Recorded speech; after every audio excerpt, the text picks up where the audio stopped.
if it's your first time to Vespers, we are in a series called Stranger Things, where we're learning from the book of 1 Peter and the author Peter about how to live as strangers in this world. And so last week, John, one of our elders, came and spoke, and he talked about how Peter encourages the people that he was writing to and also encourages us that we are a part of a royal priesthood and a holy nation. And so we're not a part of this nation. This is not where we find our full identity. We find it in being a part of a holy nation and a royal priesthood. And that's why we're strangers here as we walk this earth. So tonight we're going to be in chapter 2, continuing on in chapter 2 of 1 Peter, if you want to go ahead and turn there in your Bibles. And we're only going to be in a few verses tonight. So 1 Peter chapter 2, starting in verse 11. Peter says, "Beloved, I urge you as aliens and strangers to abstain from fleshly lusts which wage war against the soul. Keep your behavior excellent among the Gentiles, so that in the thing in which they slander you as evildoers, they may, because of your good deeds, as they observe them, glorify God in the day of salvation." So I thought these two verses are super important. So this is where we're going to camp out. But I want us to first notice here how Peter talks about sin. He talks about sin as war, right? Sin wages war on our soul. And war is not something to be taken lightly, right? Rex, is war something to be taken lightly? He's a veteran, so he can speak to that. So war is something that is serious, right? It's something that takes discipline and training to be a part of. It's something that we don't tread lightly. And Peter's not talking about sin as this peaceful little easy thing that we have to confront. He's like, no, sin is going to wage war on our souls. So how do we be disciplined and get ready for war? So that's kind of what we're going to be talking about tonight. But before we talk about sin, which I know can be a little bit of a heavy topic, I figured we should do something fun to lighten the mood. So can I get 2 volunteers? It's fun. Dylan? One other? Nathan? Okay, we got 2 volunteers. So y'all come up to the stage. So I need y'all to come up here, and we're going to do something a little competitive. Do we have the...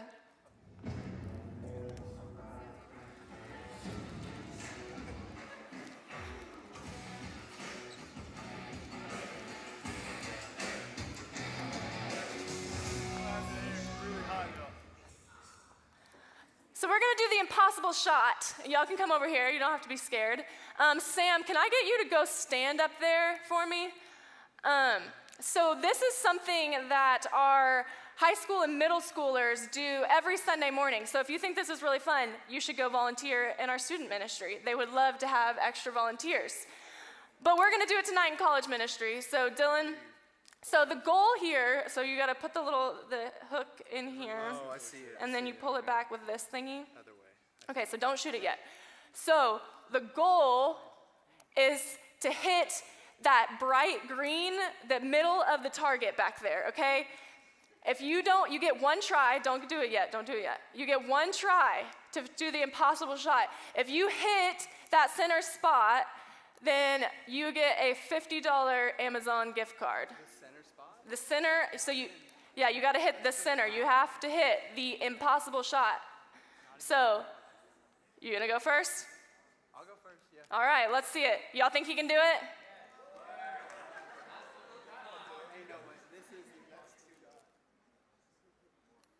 Sam, don't help him.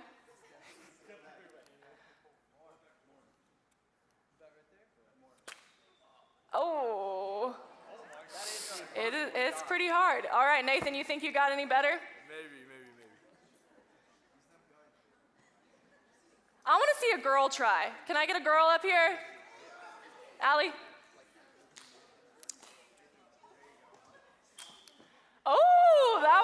pretty close. That was pretty close. Sam, can you throw us one more arrow down? Oh, gosh. All right, Allie, let's see what you got. I don't even know how to work this. Okay, so you got a hook, put the little hooks in, Would I hold that? and then hold this part. Like, don't hold that part. Hold this part. Yeah, okay, you got it. I'll get one after this. Don't hit anybody. Oh, that was a good shot, good shot. Okay, so it is impossible. It's pretty hard. If you want to try after Vespers, we'll leave it up here and you can try. Thank you guys, way to go. Sorry, no Amazon gift cards tonight. So, now that we've lightened the mood a little bit, let's talk about sin. What is sin? We're gonna be really interactive tonight. What is sin? Some people shout out some answers. Missing the mark. You got it right away. You ruined my, and it's okay. No, you did great. So the reason we did the impossible shot is because I want us to remember that when we think about sin, we should think about it as sin is missing the mark. Okay? So when they shot at that impossible shot, they missed the mark, right? So sin is missing the mark. It's a failure to miss the goal. Okay, so then, if we're gonna understand sin, and if it's a failure to miss the goal or to miss the mark, then we need to know what the mark is, right? What's the goal? Like the goal up here was to hit the center of that target. What's our goal? To be like Jesus? Yeah, what else? That's a great one. Live a life reflecting Jesus? Yeah. What else? What does Jesus tell us to do?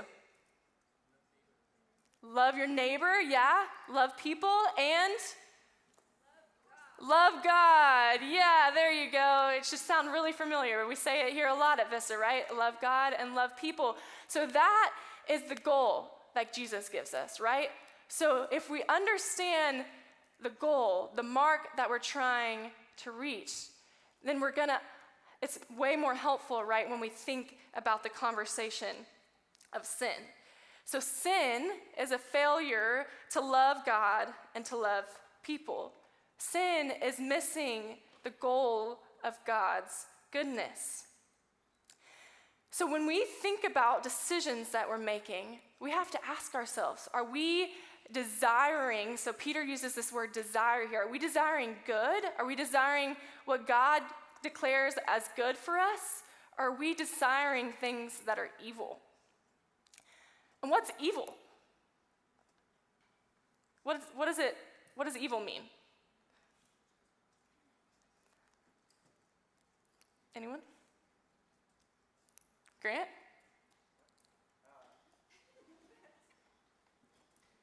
They were pointing at you. I thought you had the answer.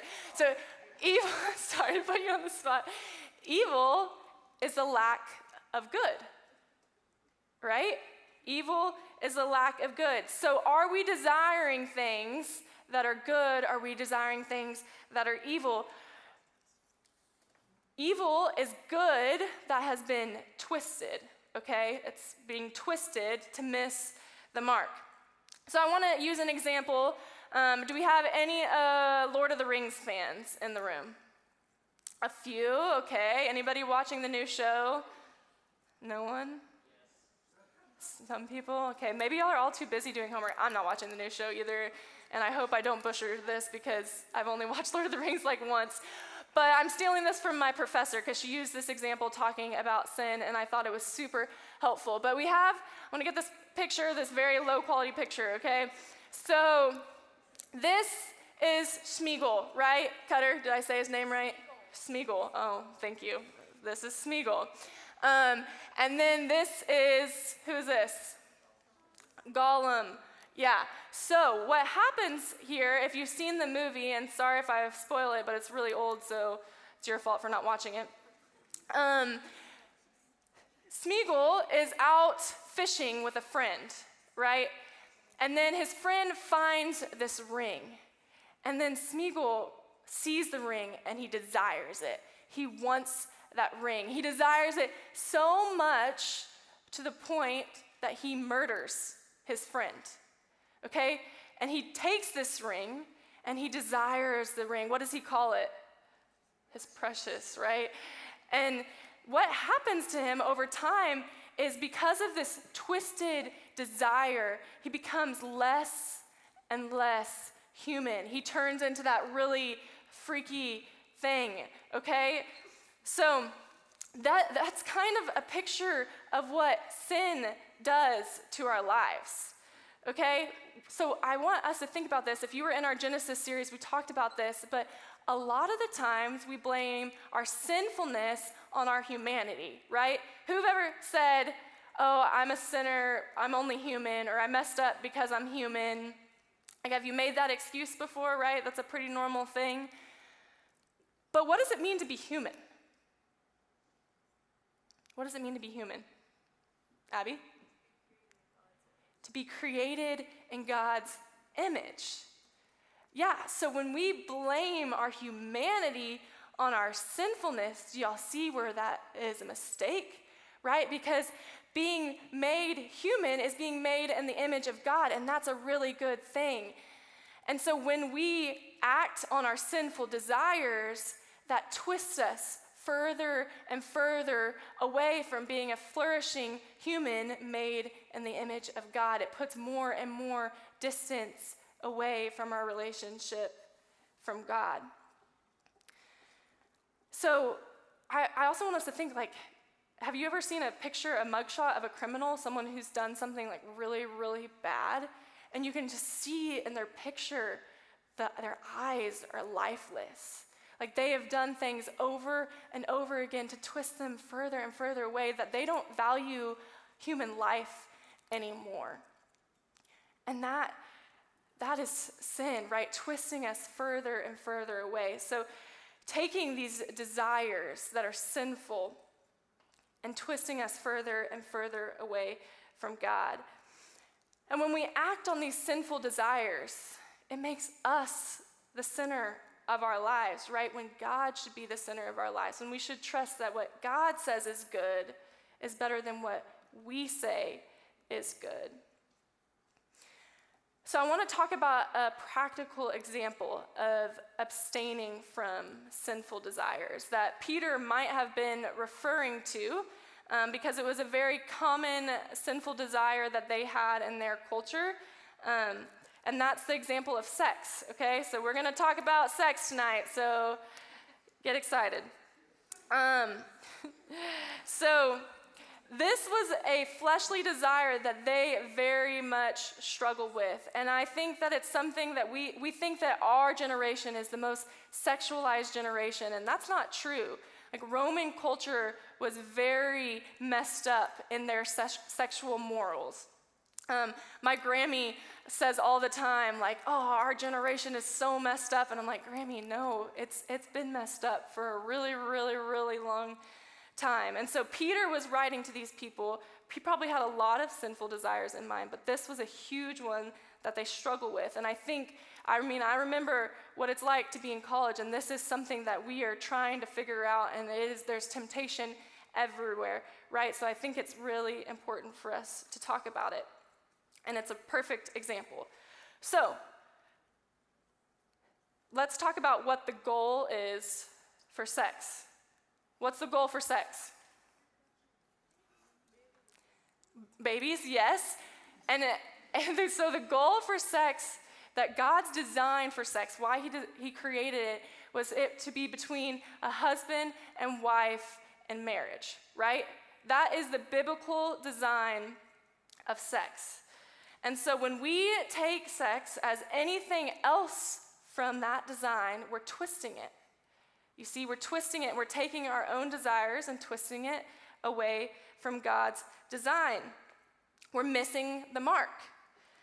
It's sin, right? Like porn or masturbation or one-night stands, trying out sex with your boyfriend or girlfriend to see if you're compatible, sex inspired by lust. These are all missing the mark for God's design of sex. It's taking a desire that's really good. Like, we are all made as sexual beings. Our desire to want that relationship is good. God created it. I think that's one mistake that Christians make all the time, that we think sex is bad, bad, bad. And then when Christians get into marriages, they're like, it's hard to make that shift. So we need to understand that God created sex to be good. But when we take our own desires and we twist it, and the enemy tries to twist it, it's taking it out of God's design. We're missing the mark, right? I mean, it's not healthy for you.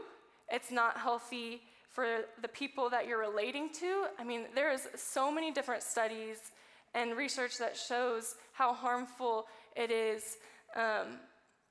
So a few examples is, one, like if you're watching porn, for example, it makes you objectify other people, right? And we're supposed to, what's the goal? One of the goals is to love our neighbors, right? And so if we're objectifying people, is that loving our neighbor? No, right? Sex is also designed, when we have sex with another person, it's designed to bond us to that person. That's why it's supposed to happen in marriage. It's supposed to bond us to someone else. And when we have sex casually outside of marriage, it takes away that ability to bond you. It rewires things in your brain, and it makes it not as bonding when you do get married. I've heard an analogy before, I think it was by Ben Stewart maybe, but he talks about it like duct tape. And the first time you put on duct tape, if I were to put a piece of duct tape on my arm right now, I thought about actually doing it, but then I was like, it's not worth it. When you rip it off for the first time, it's painful, right? Because it's really sticky. And it has this bonding ability. Well, the more you rip it off, the less sticky it gets, until it's not able to bond anymore. Does that make sense? I also think something that's important to realize is when we are participating in things, in sexual activity that God didn't design, we often have shame arise, right? Like, I've been there. It's a big part of my story. And you have these shameful feelings. And then for example, if you are having sex with your boyfriend or girlfriend, and even if you know you want to marry that person, if y'all have shame now, and then when you get married, even after your wedding night, and you're okay to have sex as much as you want, whenever you want, do you think those feelings of shame are just going to go away like that? Like, shame continues on, and there is redemption that happens when you've had sex before you're married. Don't hear me say that at all, but it's something that you have to work through, because we have taken a desire that is meant to be good, and we've twisted it. So you see how that's a really good example. If we give into our desires, if I gave into my desire to eat ice cream, for example, whenever I want, that wouldn't be good for me, right? Like, I would be very unhealthy. I would probably have sicknesses later on. So I can't give in to my desires whenever I want. Just because I have a desire doesn't mean that I should do it. So I don't say any of this to shame anyone, because if you know my story, and if you want to sit down and talk about my story, I've been there. I've had personal disorders with sexual desires that I have twisted in a way that God didn't design for sex. I struggled with missing the mark.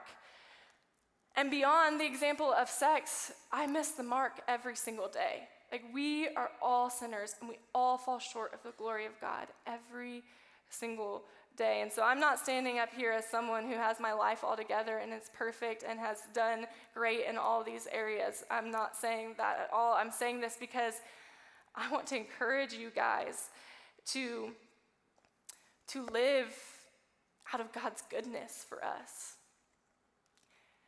that we are supposed to be flourishing human beings, and we should want what God says is good, right? We should want our desires to be good. We should want our desires to be pointed towards the mark. Like, what's the song that we just sang? The last song, what did it say? There's nothing better than you. We sang that over and over again. God, there's nothing better than you. And do we truly believe that? Do our desires, even though we are going to have sinful desires, we're going to have them all the time, but are we willing to say, I'm going to abstain from those things because I desire God, and I know God is better than anything else? So we're going to skip to 1 Peter 2:22, or starting in 21.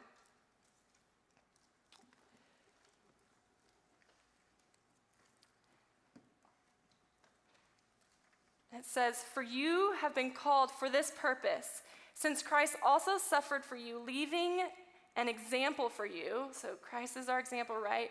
"For you to follow in his steps, who committed no sin, nor was any deceit found in his mouth. And while being reviled, he did not revile any in return. While suffering, he uttered no threats, but kept entrusting himself to him who judges righteously. And he himself bore our sins in his body on the cross, so that we might die to sin." So hear that. "So we might die to sin and live to righteousness, for by his wounds you were healed."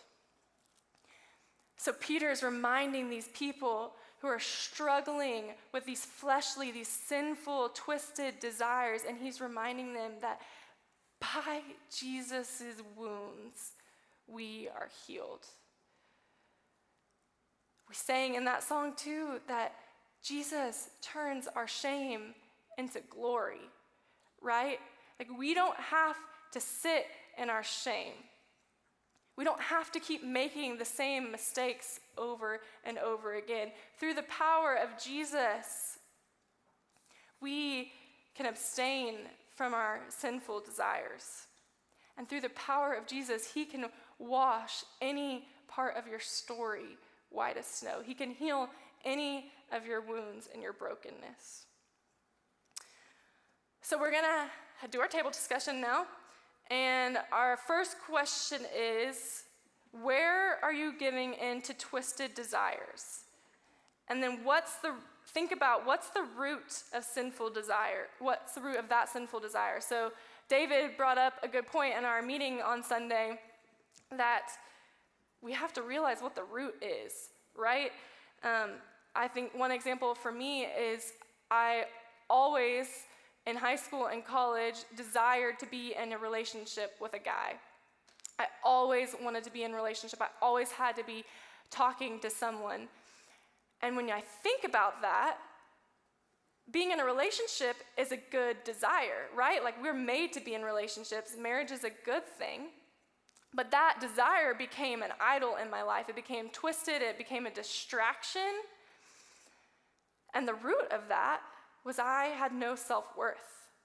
I didn't think I deserved to be in a good and healthy relationship. So I just took any relationship I could get to try and fill that void. So does that make sense? And then how can you turn that twisted desire into something good?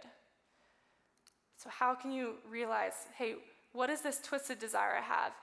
And what's the better desire that I should be pursuing? So I know those are pretty deep, but y'all discuss, and then we'll keep talking. Are y'all ready?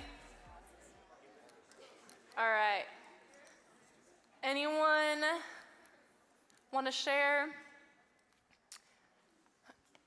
I think especially focusing on this last question here, how can you turn a twisted desire into something good, is a way to be encouraging to each other as well. Anybody?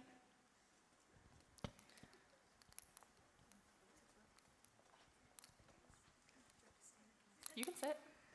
Sorry, my earrings are annoying. I decided to share because a lot of people in my group just said we're all struggling with, or we have. But I have struggled with the same thing you have. I've been struggling with porn and masturbation for a really long time, actually. And the root of that is trying to find my worth, trying to find something that makes me feel better when I'm upset, Yeah. when I really was struggling with my relationship with God. Yeah. But kind of like the song Graves into Gardens, it's turned my shame into glory. And Yeah. so when I have those thoughts or desires, I try and do everything I can to just not go into that mindset of Yeah. now I have to do this because it's going to make me feel better. Yeah. So, Thank you for being brave and sharing. I know that's You're hard to welcome. share. but yeah, I have boundaries I set to make sure that I don't go to that place. Yeah. So Yeah, it's super important to have accountability and boundaries and realizing like, okay, how can I flee from this? And I know this is something that's not good for me, and run to God. Yeah, that's awesome. Thanks for sharing. I think also, just sorry, real quick, with my testimony in that too, like being willing to share your story like that is taking something that is so shameful, and culture tells us that we aren't supposed to talk about, especially as girls, right? That it is something that can bring so much glory to God when we are willing to confess that, and then other people are like, hey, yeah, I struggle with that too, and I want freedom from that as well. So proud of you.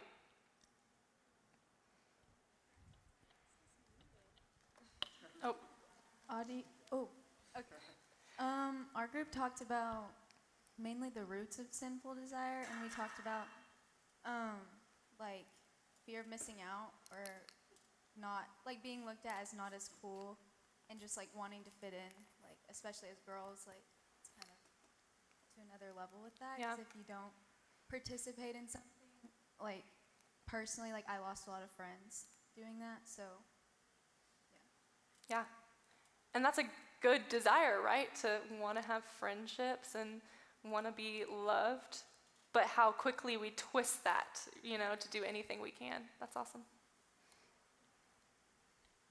Grant? So I would say for me personally, like kind of going off of that, it was like I used to live up north in Washington, and a big part of the community there was a lot of drug and alcohol related things.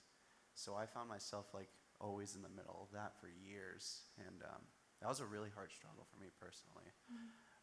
But like finding a way to like kind of pull myself out of that, and like trying to, instead of focusing on just trying to be a part of community any way I can and like sacrificing my morals at the end of the day, I found that like trying to surround myself with people who are like like-minded like me, regardless of like who they are or what they are or anything like that, really helped me out in a way. Yeah. I think like going off to like the second part of it, or the third part, I think is like to like trying to make that in a good way. I try to stay in touch with like a lot of those people I did hang out with, but like try to keep myself out of those things that are like harmful to me, like physically in a way. Yeah. But like try to keep in touch with them and try to, in a way, like pull them out like I got pulled out. So Yeah. that's what I did in the end. That's awesome. Thanks for sharing. And welcome to Texas. It is hot. Anyone else? We have time for one more, if anybody wants to share.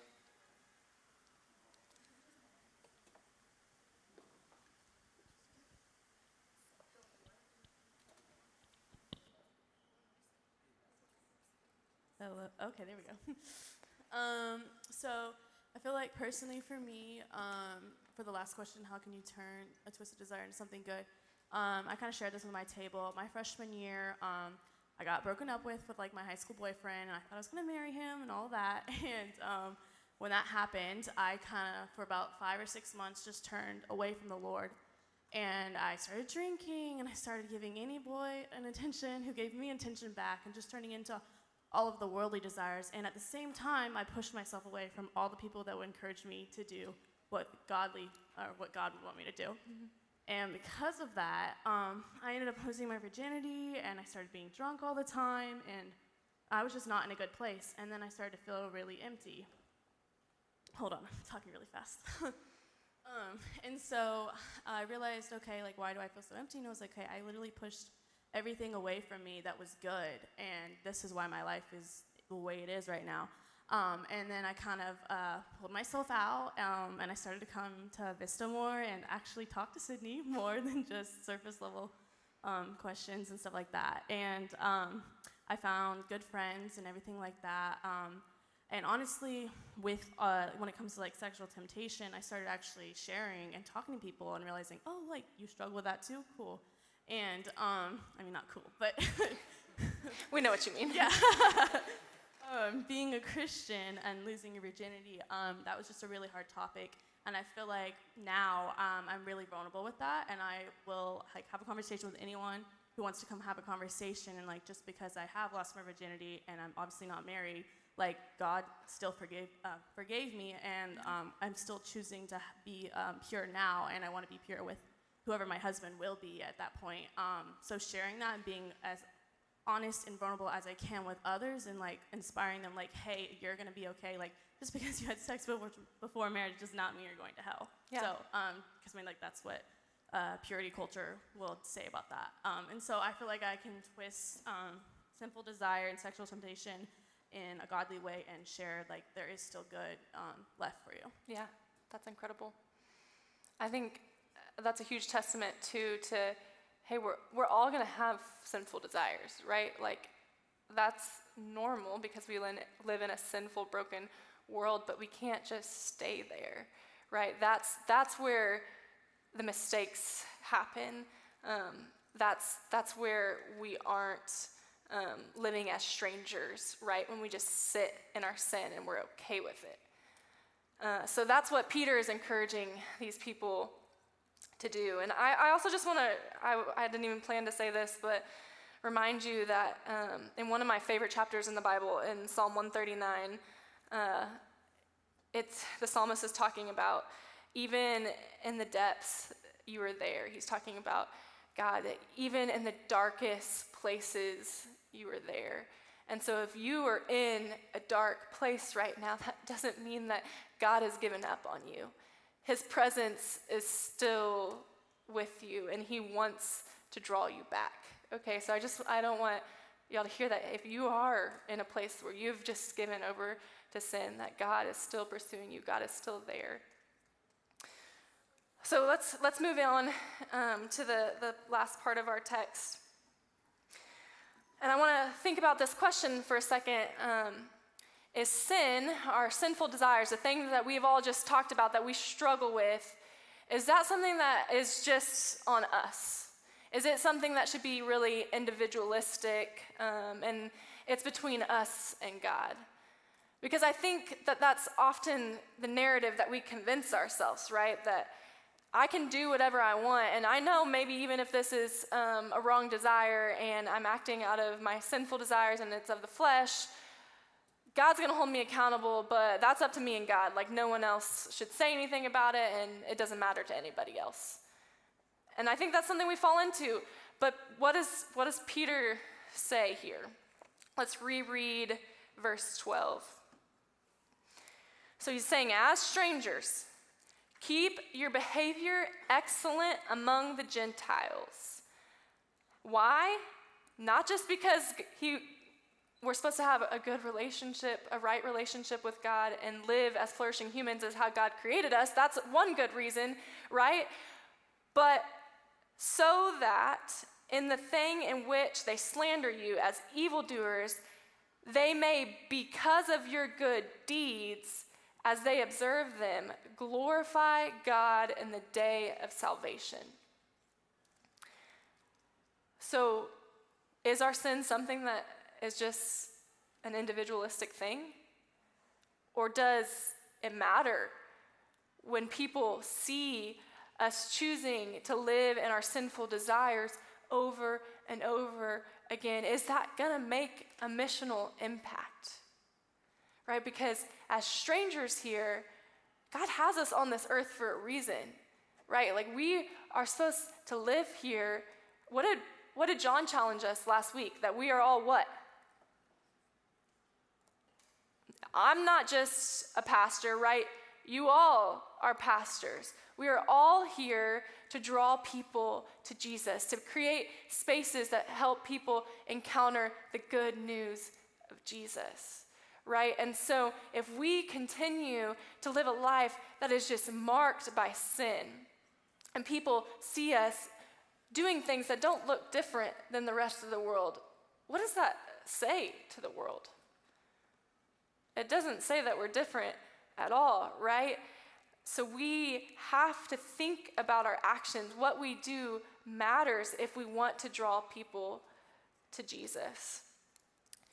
People are watching you, whether you realize it or not. If you claim to be a follower of Jesus, people are watching you. They're observing your life, and they're like, is this person really different? Is this person living up to who they say they are? One theologian that I was reading this week says it needs to be recognized more widely that many pagans, so he's talking about the early Christians, many pagans converted to Christianity because they found in the Christian groups moral standards that they recognized already as profoundly important for human welfare. So what he's saying here is that people need to realize that the fact that Christians in the early church decided to live these lives that were radically different and not give in to society's standards and secular ways of living, just by how they lived, like even before even words came out of their mouth sharing the good news of Jesus, it caught their attention. Something caught their attention about their lives, the way that they're willing to be different, and they realized, hey, these people are choosing to live a life that is really good for them. And they knew that their lifestyles were probably better for them as a whole. And this drew them in, and they wanted to learn more about Christianity. That happened in the early church, and that happens now, right? People not driven by their passions are a lot of the time considered wise. Right? Like, think about a kid. If a kid wants a piece of candy, what does he do? He throws a fit, right? Until he gets the candy. He's going to keep crying and screaming until he gets the candy. I've seen this happen with the staff kids, especially Luke Lackey, over and over again in our offices. But as you mature and as you become an adult, you might have a desire for the candy, right? But if you don't get the candy, you know your life isn't going to be over, right? So our ability to not be controlled by our desires is a mark of wisdom. What's the fruit of the Spirit that we're talking about here? Self-control, right? Yeah. So the fruit of the Spirit, something that is overflowing inside of us because we have the Spirit moving in us. One of those things is self-control. And that's something we should desire in our lives. Matthew 5:16, Jesus says this. He says, "Let your light shine before men in such a way that they may see your good works and glorify your Father who is in heaven." So Peter's taking what Jesus is saying here. He's not saying that good works is what saves you. Don't hear me say that. But he's saying your good works help other people glorify God. And so we should want to do good, right? We should want to pursue good things so that other people can glorify God. Other people can experience his love and his goodness. And so our next question to talk about is your life marked by good deeds? When people observe your life, will it lead them to glorify God? And then maybe if you want to share a story of someone in your life that you've noticed their good deeds and how that's challenged you to glorify God. So you don't have to answer all these questions. We only have a few minutes left. But y'all can talk about it. All right, we're going to wrap up. So I want to encourage you guys tonight that as you go back into your spaces, wherever that is for you, whether you go to school at Temple College or UMHB or you're working right now. Go back into your spaces and realize that you have responsibility and that you can be a light, right? And you want people who know that you're a Christian, to not think that you're just like the rest of the world, to see that there's something different about you and want to ask more about why you live this way, right? 'Cause, I mean, I know people from UMHB, for example, who have graduated and left with a really, really bad taste in their mouth to Christianity because they were around all these people who claim to be Christians but were really mean and hurtful and giving in to their desires left and right. And so I really want to challenge us as we grow in this space to be people who are willing to notice, where do we have disordered desires? And how can we get those desires to be back on track for the goal that is to love God and love people? So let's pray. God, we thank you that you're a good God. We're thankful that you love us dearly despite the fact that we make mistakes over and over again. I'm thankful that there is nothing that I can do and nothing that anyone in this room can do that can separate us from your love. But God, we admit that we are sinners, that we miss the mark over and over again. So I just pray that your Spirit, Lord, that the Holy Spirit would stir in us and help us to realize, maybe even ways that we didn't identify as we were talking in our tables, or maybe in ways that we were scared to even admit to, that we have disordered desires, God. And I pray that we would be able to confess that to you and confess it to one of our friends. And God, I pray that through the people in this room, that we would be a light, that people would see that we love you so much, that they would want to glorify you too. So God, I'm thankful for everyone here. I'm thankful for their willingness to give up a Wednesday night to draw closer to you and spend time resting and learning about you. We're thankful for your word and for Peter writing this awesome letter. We love you and it's in your name. Amen.